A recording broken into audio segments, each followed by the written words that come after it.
அவர் முழுக்க முழுக்க அமித்ஷாக்கு தான் பதில் சொல்லியிருக்காரு. அவங்கள அவமானப்படுத்தினது திமுக கிடையாது, அவமானப்படுத்தினது பாஜக.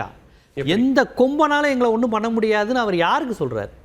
2 நாளைக்கு முன்னாடி தமிழ்நாட்டில் ரொம்ப பிரத்யேகமாக நான் தமிழ்நாட்டுக்கு ஒரு செய்தி சொல்கிறேன்னு சொல்லி தமிழ் நாளிதழ்களுக்கு ரொம்ப ஓப்பனாக தேசிய ஜனநாயக கூட்டணினா எடப்பாடிங்கிற பேரையே அவங்க குறிப்பிடல.